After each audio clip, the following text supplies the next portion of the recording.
जय श्री कृष्ण दोस्तों। आज हम आपके लिए भगवान श्री कृष्ण की लीलाओं के अंतर्गत 34वां अध्याय लेके प्रस्तुत हैं, जिसके अंतर्गत विद्याधर मोक्ष तथा शंखाचूड़ वध का वर्णन किया गया है। एक बार नंद आदि ग्वालों ने शिवरात्रि मनाने के लिए अंबिका वन जाने की इच्छा प्रकट की।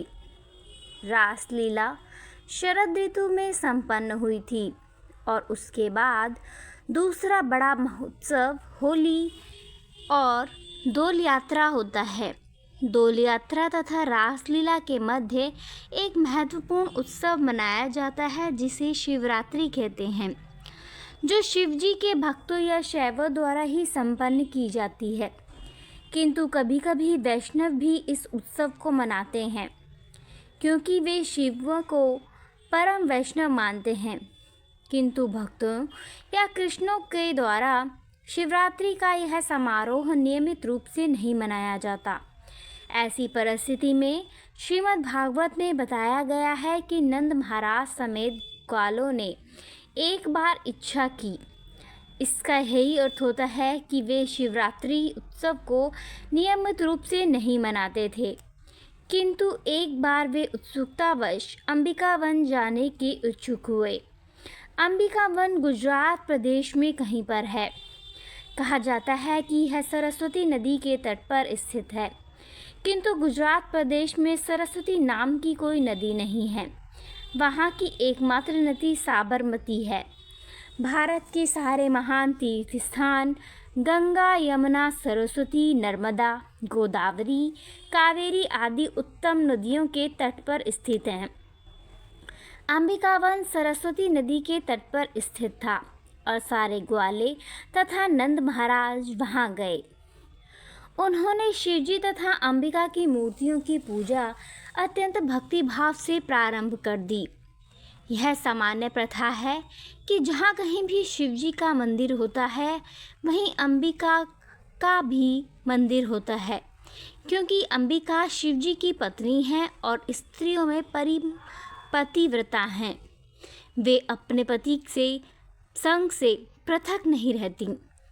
अंबिका वन पहुंचकर वृंदावन के ग्वालों ने सर्वप्रथम सरस्वती नदी में स्नान किया। यदि कोई किसी तीर्थ स्थान पर जाता है तो उसका पहला कर्तव्य है कि वह स्नान करे, और कभी कभी लोग अपना सिर भी मुंडाते हैं। यह पहला कार्य होता है। स्नान के बाद लोगों ने श्री विग्रहों की पूजा की और पवित्र स्थानों में दान किया। वैदिक प्रथा के अनुसार दान ब्राह्मणों को किया जाता है। वैदिक शास्त्रों में कहा गया है कि केवल ब्राह्मण तथा सन्यासी ही दान ग्रहण कर सकते हैं। वृंदावन के ग्वालों ने ब्राह्मणों को सर्वाभूषणों तथा सुंदर हारों से सज्जित गौएं दान की। ब्राह्मणों को दान इसलिए दिया जाता है क्योंकि वे कोई व्यापार नहीं करते। उनसे आशा की जाती है कि वे भगवद गीता में वर्णित ब्राह्मण कर्मों में लगे रहें। ये हैं, उन्हें अत्यंत विद्वान होना चाहिए और तपस्या करनी चाहिए। उन्हें न केवल स्वयं विद्वान होना चाहिए, अपितु अन्यों को भी शिक्षा देनी चाहिए। ब्राह्मणों को केवल ब्राह्मण ही नहीं होना चाहिए, उन्हें अन्य ब्राह्मण भी उत्पन्न करने चाहिए। यदि कोई व्यक्ति किसी ब्राह्मण का शिष्यत्व स्वीकार करने पर राजी हो जाता है तो उसे भी ब्राह्मण बनने का अवसर प्रदान किया जाता है। ब्राह्मण सदा ही भगवान विष्णु की पूजा करने में लगा रहता है, अतः ब्राह्मण पर प्रकार के दान स्वीकार करने के योग्य में माने जाते हैं। किंतु यदि ब्राह्मणों को अधिक दान प्राप्त होता है तो उन्हें इससे विष्णु के सेवार्थ वितरित कर देना होता है। अतः वैदिक शास्त्रों में ब्राह्मणों को दान देने की संस्तुति है, क्योंकि ऐसा करने से भगवान विष्णु तथा सारे देवता प्रसन्न होते हैं।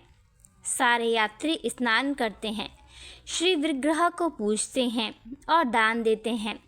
उन्हें कम से कम एक दिन उपवास करना होता है। उन्हें चाहिए कि वे तीर्थ यात्रा के स्थल पर जाएं और वहां पर कम से कम 3 दिन तक रुकें। पहला दिन उपवास रखने में बीत जाता है और रात में थोड़ा सा जल पिया जाता है, क्योंकि जल से व्रत भंग नहीं होता। नंद महाराज समेत सारे ग्वालों ने सरस्वती के तट पर ही रात बिताई। उन्होंने दिन भर उपवास रखा और रात्रि में थोड़ा सा जल पिया।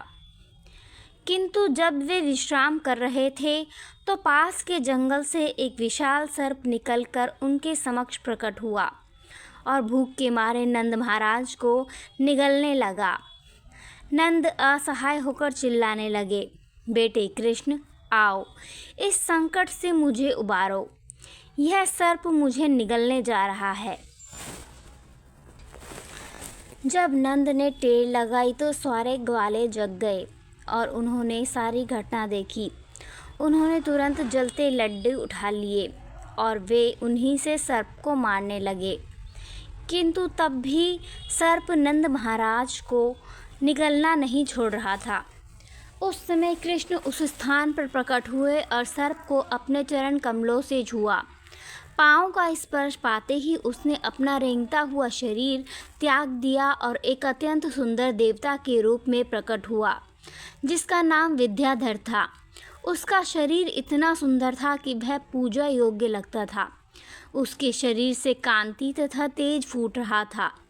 वह सोने का हार पहने हुए था। उसने कृष्ण को नमस्कार किया और अत्यंत विनीत भाव से उनके समक्ष खड़ा हो गया। तब कृष्ण ने उस देव से पूछा, तुम अत्यंत सुंदर देव प्रतीत होते हो, जिस पर लक्ष्मी जी की कृपा है। तुमने ऐसा कौन सा घृणित कार्य किया कि तुम्हें सर्प का शरीर मिला? तब उस देव ने अपने पूर्व जन्म की कथा कहनी प्रारंभ की। हे भगवान, अपने पूर्व जन्म में मेरा नाम विद्याधर था और मैं सारे संसार में अपनी सुंदरता के लिए विख्यात था। विख्यात व्यक्ति होने के कारण मैं अपने विमान में सर्वत्र विचरण करता रहता था। विचरण करते हुए मुझे अंगिरा नामक ऋषि दिखे। वे अत्यंत कुरूप थे और चूंकि मुझे अपनी सुंदरता का गर्व था, अतः मैंने उनका उपहास किया। इसी पाप कर्म के कारण ऋषि ने मुझे सर्प बनने का श्राप दे डाला। यहाँ यह ध्यान देने योग्य है कि कृष्ण की कृपा के पहले मनुष्य सदैव प्रकृति के गुणों के अधीन रहता है, चाहे वह भौतिक दृष्टि से कितना ही ऊपर क्यों न उठा हो। विद्याधर भौतिक दृष्टि से ऊपर उठा हुआ देवता था और वह अत्यंत सुंदर था। उसको अच्छा भौतिक पद प्राप्त था और वह विमान से सर्वत्र विचरण कर सकता था। फिर भी उसे अगले जन्म में सर्प बनने का श्राप मिला। कोई भी भौतिक दृष्टि से ऊपर उठा व्यक्ति, यदि वह सावधानी नहीं बरतता, घृणित निम्न योनि में जाने के लिए शापित हो सकता है। लोगों की यह भ्रांत धारणा है कि एक बार मनुष्य देह प्राप्त करके कोई नीचे नहीं गिरता। विद्याधर स्वयं बतलाता है कि यद्यपि वह देवता था, किंतु उनसे सर्प बनना पड़ा। किंतु जब कृष्ण ने अपने चरण कमलों से उसका स्पर्श कर दिया तो वह तुरंत कृष्ण भावना अमृत को प्राप्त हो गया। किंतु उसे यह स्वीकार किया कि पूर्व जन्म में वह सचमुच पापी था। कृष्ण भावना भावित पुरुष जानता है कि वह कृष्ण का दासानुदास है। वह अत्यंत तुच्छ है और जो कुछ भी सत्कार्य वह करता है वह सब कृष्ण तथा गुरु की कृपा के कारण होता है। वह देव विद्याधर कृष्ण से बातें करता रहा। चूँकि मैं अपने शरीर की अपूर्व सुंदरता से गर्वित था, अतः मैंने ऋषि अंगिरा के कुरूप स्वरूप का उपहास उड़ाया। उन्होंने मेरे पाप के लिए शाप दे दिया और मैं सर्प बन गया। अब मैं सोचता हूँ कि उस ऋषि का शाप नहीं अपितु मेरे लिए महान वरदान था। यदि उन्होंने शाप न दिया होता तो मुझे सर्प का शरीर धारण न करना पड़ता और आपके चरण कमलों की ठोकर न खाई होती और इस प्रकार सारे भौतिक कल्मश से मुक्त न हो पाता। इस संसार की 4 चीज़ें अत्यंत मूल्यवान हैं। उत्तम कुल में जन्म लेना, धनी होना, विद्वान होना तथा सुंदर होना। ये सब भौतिक संपदा समझे जाते हैं। दुर्भाग्यवश कृष्ण भावनामृत के बिना ये भौतिक संपदाएं कभी कभी पाप एवं अपयश के कारण बन जाती हैं। विद्याधर देवता होते हुए भी और सुंदर शरीर वाला होकर भी गर्व के कारण सर्प का शरीर प्राप्त करने के शाप से शापित हुआ। अतः इस घटना से हमें यह शिक्षा मिल सकती है कि जिन लोगों को अपनी भौतिक संपदा का अत्यंत गर्व होता है और ये दूसरों के प्रति शत्रु भाव रखते हैं, उन्हें सर्प का शरीर मिलता है। सर्प सर्वाधिक क्रूर तथा ईर्ष्यालु जीव माना जाता है, किंतु जो लोग मनुष्य होकर अन्यों से ईर्ष्या करते हैं, वे सर्पों से भी अधिक दोषी समझे जाते हैं। सर्प को मंत्रों तथा औषधियों के बल पर दमित या नियंत्रित किया जा सकता है, किंतु जो ईर्ष्यालु है उसे कोई भी वश में नहीं ला सकता। विद्याधर ने आगे कहा, हे प्रभु, अब मैं सोचता हूँ कि समस्त पाप कर्मों से मुक्त होकर अपने घर स्वर्ग वापस जाने के लिए आपकी अनुमति प्राप्त कर लूँ। यह प्रार्थना सूचित करती है कि जो लोग सकाम कर्मों में अनुरक्त हैं और उच्च लोकों में जाकर सुख भोगना चाहते हैं, वे श्री भगवान की स्वीकृति के बिना जीवन लक्ष्य की प्राप्ति नहीं कर सकते। भगवद गीता में भी यह कहा गया है कि अल्पज्ञ लोग भौतिक लाभ की कामना करते रहते हैं, फलतः तरह तरह के देवताओं को पूजते हैं, किंतु वास्तव में वे भगवान विष्णु या कृष्ण की अनुमति से ही देवताओं से वरदान प्राप्त करते हैं। देवताओं में किसी प्रकार का लाभ या वरदान देने की शक्ति नहीं होती। यदि किसी को भौतिक वर मांगने ही हैं तो वह भगवान कृष्ण की पूजा करके उनसे मांग सकता है। कृष्ण भौतिक वरदान देने में भी सक्षम हैं, किंतु एक देवता से भौतिक वरदान की याचना करने और कृष्ण से याचना करने में अंतर है। ध्रुव महाराज ने भौतिक वरदान के लिए भगवान की पूजा की थी, किंतु जब उन्हें वास्तव में भगवान की कृपा प्राप्त हुई और उनके दर्शन हुए तो वे इतने प्रसन्न हुए कि उन्होंने कोई भी भौतिक वरदान लेना अस्वीकार कर दिया। बुद्धिमान व्यक्ति कभी भी न तो देवताओं की कृपा की आकांक्षा करता है, न ही उन्हें पूजता है।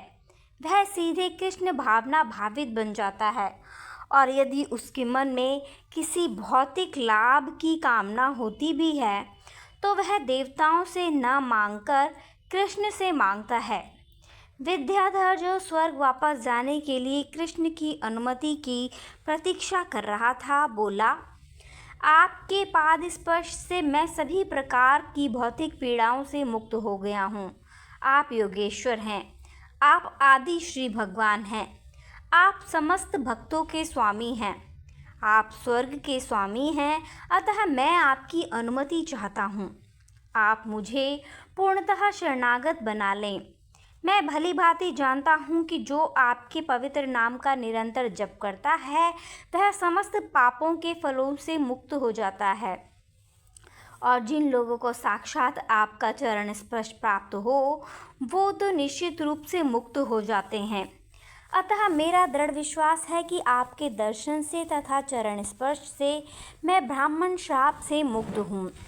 इस प्रकार विद्याधर को कृष्ण से अपने घर स्वर्ग लोक जाने की अनुमति प्राप्त हो गई।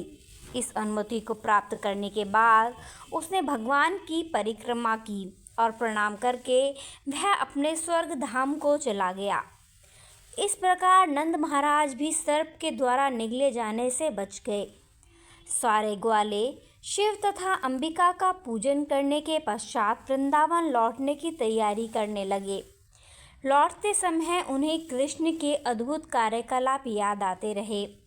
विद्याधर की मुक्ति का बखान करने से वे कृष्ण के और अधिक आस्था हो गए। वे तो शिव और अंबिका पूजन के लिए आए थे, किंतु हो गए कृष्ण के प्रति अधिकाधिक अनुरक्त। इस प्रकार गोपियां भी कात्यायनी का पूजन करके कृष्ण के प्रति अधिकाधिक अनुरक्त हुई थीं।